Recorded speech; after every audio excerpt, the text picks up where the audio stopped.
Strange. The others on patrol should have returned by now. Our food will be overcooked if we wait any longer.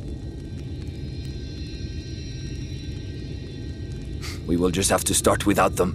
Would you call Master Matoya and the others?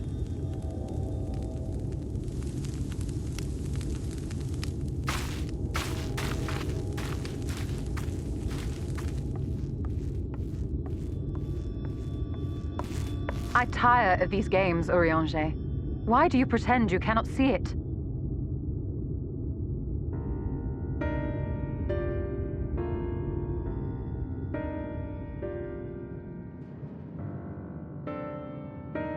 The blessing may spare her the fate of becoming a Light Warden.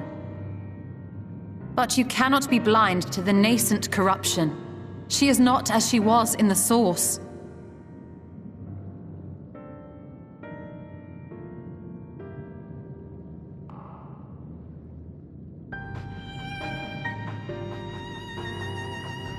Though I have no proof, I fear that the light which poured forth from the Wardens was not negated at all.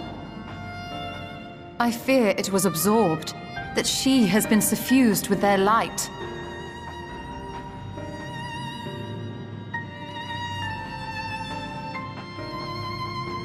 Though I have given thought to this possibility, I dare not speak until more is known.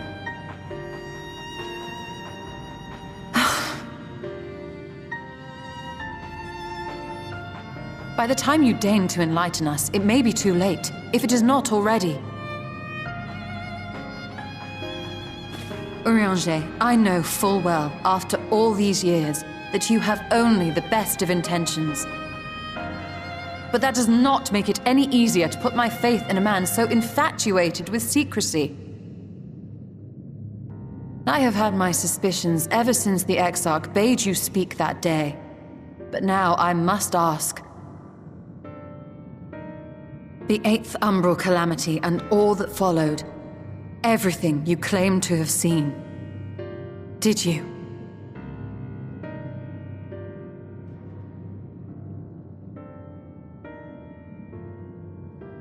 Help! Someone help! The Umorans have come for us! We're under attack!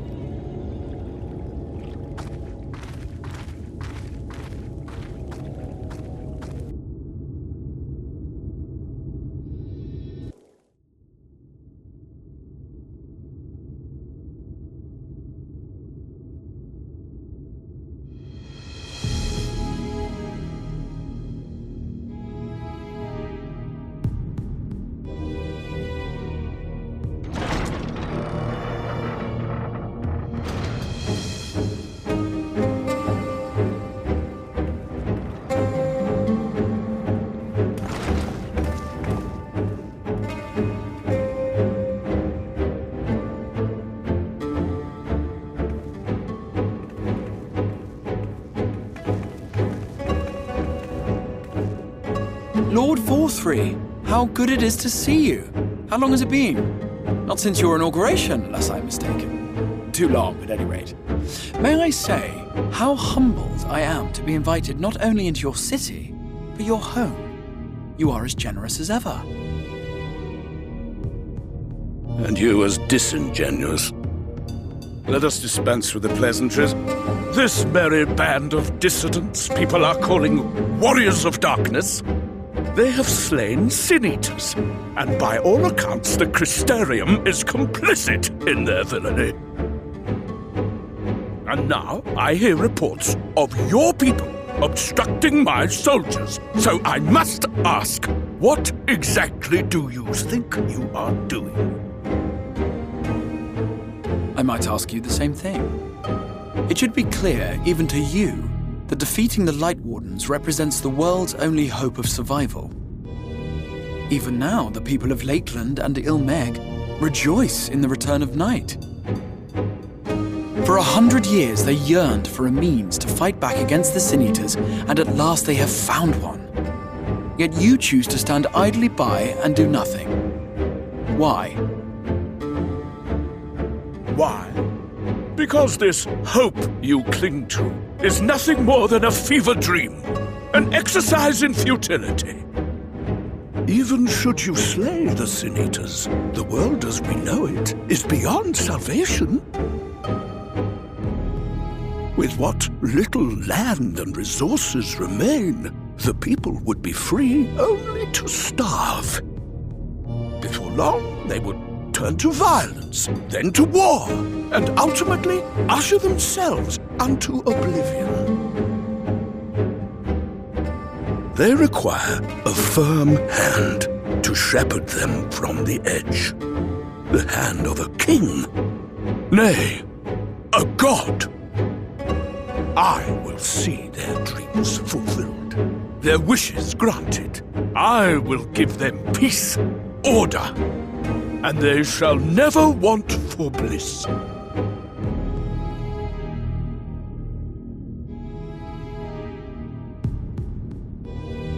Men are fickle creatures who entertain vague ideals without the faintest notion what they cost. But a little fear can go a long way towards helping them realize what it is they truly need. Sanctuary.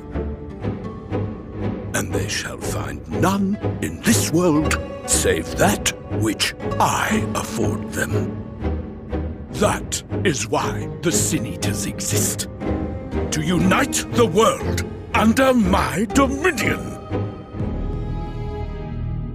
A paradise fit to grace the 8th Umbral era. What was that? A minor epiphany, nothing more.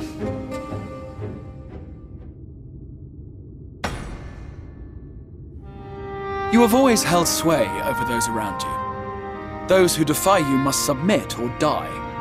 What sits before me is the inevitable result of bloated privilege and unchecked power.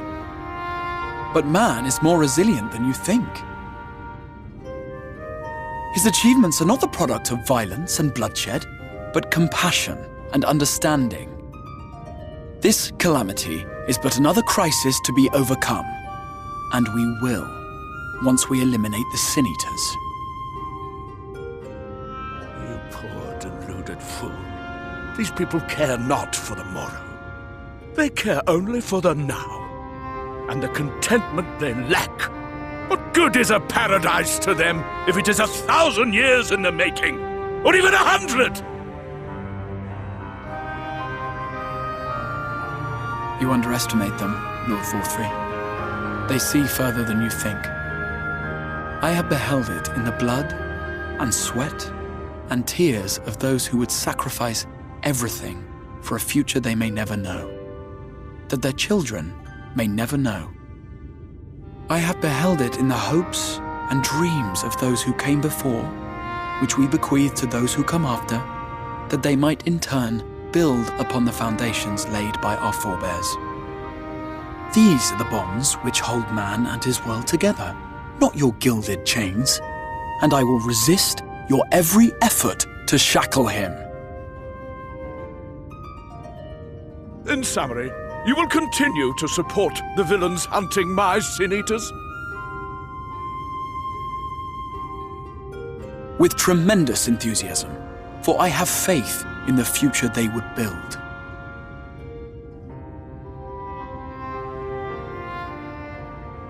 Oh, why do I even bother? Fools, the lot of you! So naive! So painfully predictable! Did you imagine I did not know your mind? That I would wait until after this meeting to dispatch my forces? Even as we speak, they march to the Sin Eaters' defense. Insurrection will not be tolerated! The people of this world are mine to rule, mine to command. And you are no exception!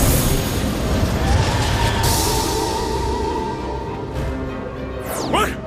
How did he? Insolent swine! I will not stand for this! Do you hear me?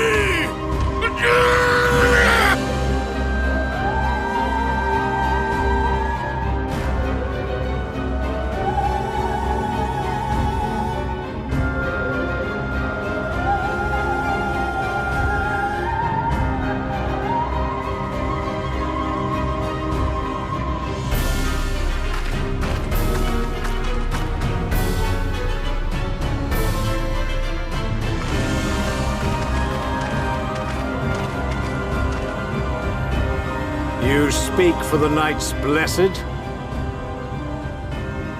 I do. I presume that is your doing. If you've come to parley, I must insist that you first return him to us. You're in no position to make demands.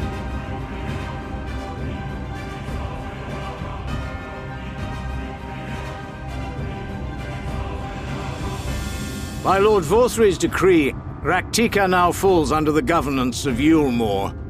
You will henceforth answer to us. Is that so? And the children of the Everlasting Dark have acquiesced to this madness?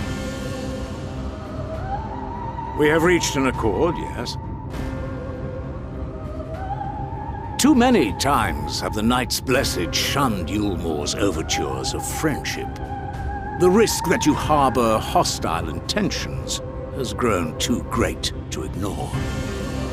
Therefore, his lordship has claimed dominion over this forest and bestowed executive authority upon the children of the Everlasting Dark. In his wisdom, Lord Vorthry has agreed to recognize ours as the only permissible expression of dark worship. It's one true faith. You and your false creed are a blight on these woods. A foul, unholy corruption that must be cleansed. Little wonder the Warrior of Darkness visits both Lakeland and Ilmeg, yet shuns Raktika. Your perverted teachings hold blessed shadow at bay.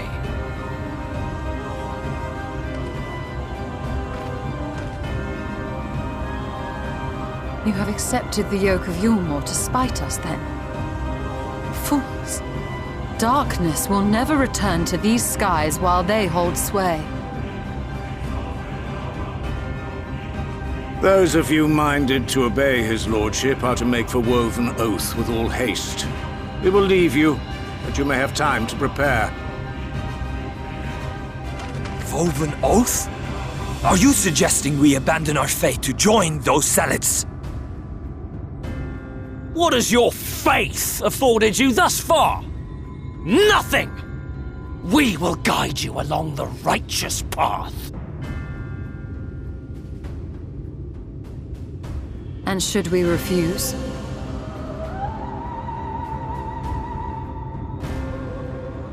Anyone found here upon our return will be considered a traitor to Yulmore, and dealt with as such.